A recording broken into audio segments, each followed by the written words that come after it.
Someone told me,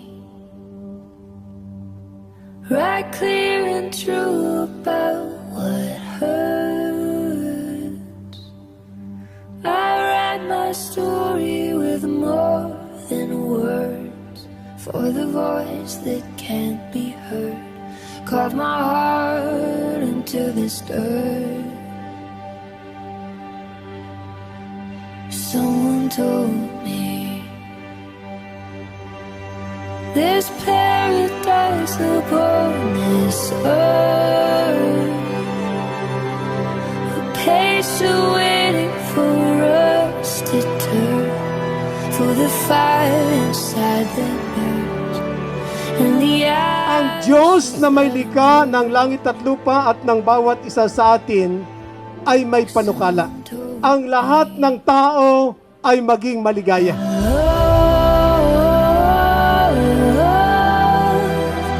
love has no limit. Nakita ng Panginoon si Emily, si Brother Peter. Ang sabi, hindi mabuti na si Brother Peter ay mag-isa. Kailangan siya'y may katuwang. At Brother Peter, ipinagkaloob si kapatid na Emily. Peter, nakilala ko siya nung una, hindi ko pa naman talaga sabihin mong mahal. Pero dahil sa mabait siya, nahulog ako sa smile niya. Okay naman yung pakikitungo namin sa isa't isa hanggang sa medyo, ayun, na-inlove ako sa kanya. Hanggang sa, ayan, nagbunga, 3 na ang aming Marias. And then hanggang sa ngayon ay okay naman yung pagsasama namin, although dumaan sa napakaraming pagsubok at nagpapasalamat ako na parehas naman naming hinarap at nalagpasan namin kaya kami nakarating sa araw na to. Ang pagkakataong ito ay napakahalaga upang ma-express ko ang saloobin ko sa iyo. At minsan lang mangyayari sa ating buhay ang pagkakataong ito kung saan tayo pag-isahin bilang magkasama. Dalawang individual na pinag-isa ng Panginoon.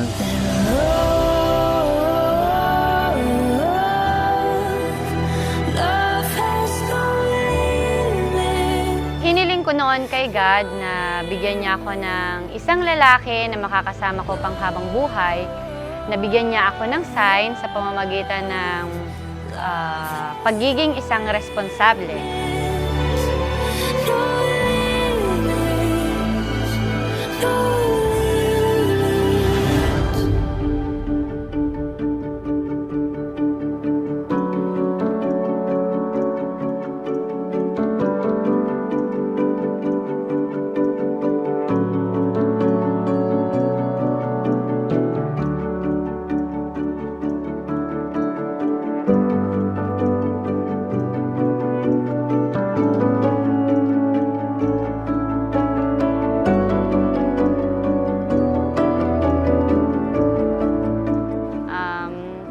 Medyo kuripot.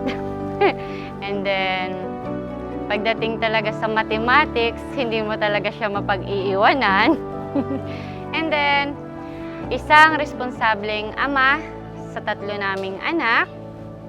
Always siyang nandiyan dyan para bigyan ng advice yung mga anak niya. Kailangan ng isang pamilya na may turing ay mga anak. At walang ibang nakapagbigay sa akin ng lubos na kasiyahan ay kundi mula sa iyo. At ito mga anak natin ay yaman na sana'y malagaan natin. At nakita ko naman na ikaw ay mapagkatiwalaan. At ako naniwala na hindi mo pababayaan ang legacy na iniwan ko sa inyo. Bagaman ako ay nauna sa mundong ito, sa edad ko, layo agwat natin. Pero nakita ko naman na ikaw ay nakakaunawa at mapagkatiwalaan na ang mga maiwanan ko man sa iyo na mga material o kaya spiritual na treasure dito sa libutang ito ay manatili at maalagaan mo. Papa, maraming salamat kasi for 11 years, tinupad mo yung pangarap ko na makasal at madala ang apelido mo.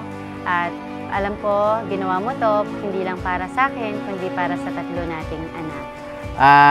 Hindi lang ito, sinasabi ko sa iyo noon, paulit-ulit na ito at hindi naman ito magbabago hanggang kailan. I love you, I love you, I love you. Mahal kita.